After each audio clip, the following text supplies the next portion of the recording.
All right, let's talk about one of the biggest game changers for developers in years, the AI code assistant. We're going to do a full system design deep dive and really break down how these things actually work under the hood.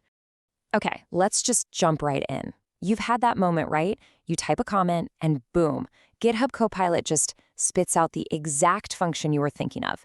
It feels like magic, like it's reading your mind. But here's the thing, it's not magic. It's an incredibly clever system design, and that's what we're going to reverse engineer today. So what are we really talking about? Well, at its core, an AI code assistant is basically a tool that uses large language models, LLMs, to act like a pair programmer. And I mean, it's way more than just autocomplete. It's there to help you write, understand, and even debug your code. And that right there is the key shift. You've got to stop thinking of them as just fancy autocompletes. They're really becoming this whole new partner in our workflow, a partner that, never sleeps. I'm sure you've used some of these. GitHub Copilot is obviously the big one.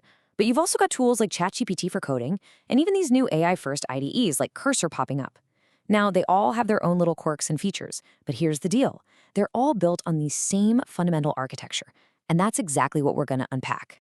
So what's the big goal here? It's pretty simple, actually. The whole point is to take everything you're doing, the code you're writing, the comments, your queries, and turn all of that into a genuinely smart and helpful suggestion.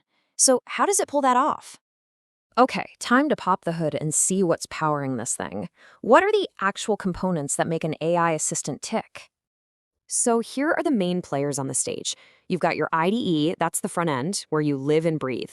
Then there's a back-end API, kind of like the conductor of the orchestra, making sure everything happens in the right order. Of course, you've got the LLM, that's the brains of the whole operation. And then you have these next three. This is the real secret sauce for understanding your code. A context manager, a code retriever, which uses RAG, and a vector database. Let's see how they all work together. So, from a super high level, here's how it looks. You're in your IDE, you write some code, the IDE zips a request over to the back end does its thing, coordinates with the LLM, and the LLM generates a suggestion. That suggestion then pops right back up in your IDE. Simple, right? Well, it looks simple. The real magic, the real complexity, is in that middle step. How the backend figures out exactly what information to send to the LLM. All right, let's follow the data. Let's trace the entire journey of a single request, from the second you press the key to the moment that little gray ghost text appears in your editor. Okay, here's the play-by-play. First, something triggers it. You write some code or maybe a comment. The system immediately captures not just what you typed, but where your cursor is, what file you're in, all the immediate stuff. But then, and this is the crucial part, it goes on a little hunt. It retrieves relevant context from your entire codebase. Then it builds this massive, super detailed prompt. It's got your current code, your query, and all that extra context it just found. That's what gets sent to the LLM. The LLM chews on that rich prompt, generates the code, and sends it right back to be displayed in your editor. See? It's all about the prompt. And that right there, that's the absolute golden rule of all this. Better context equals better suggestions. That's it. If you remember one thing from this whole explainer, let it be that. Context is everything. Okay, so if context is the secret sauce, how in the world does the system find it? I mean, think about it. How does it know which handful of functions from your massive, sprawling codebase are relevant to the one single line you're writing right this second? So when we say context, we're not just talking about the code in your current file. We're talking about nearby functions and classes, maybe other files you have open in other tabs, the overall project structure. It's all of it. A really good AI assistant has to be able to see the tiny little details and the giant big picture, all at the same time.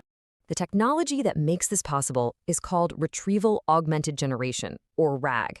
And honestly, this is the real game changer here.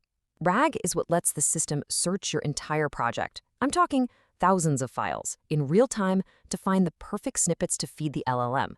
Without RAG, the LLM is basically flying blind.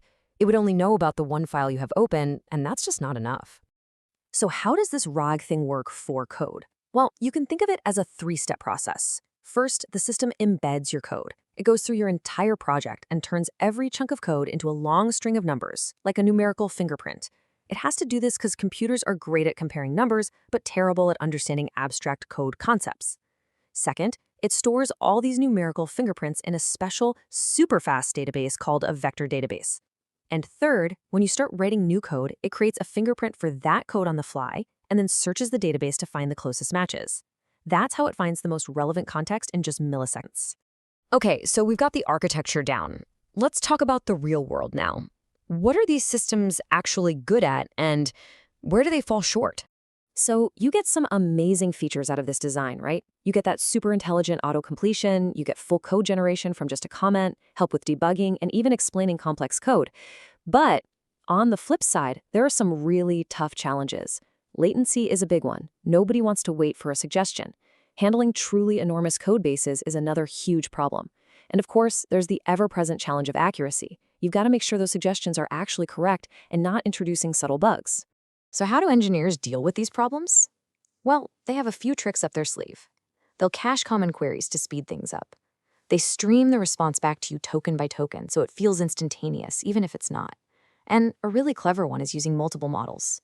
They'll use a small, zippy model for simple line completions, but then call in the big, powerful model when you ask for something more complex, like generating an entire class.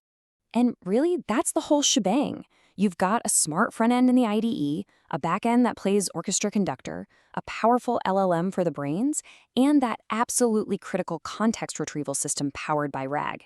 That's the blueprint. That's how tools like GitHub Copilot and Cursor get the job done. It's not magic. It's just really, really good system design. Which kind of leaves us with a pretty huge question, doesn't it? As these tools get better and better at writing the boilerplate and even the complex code, what does that mean for the role of a developer?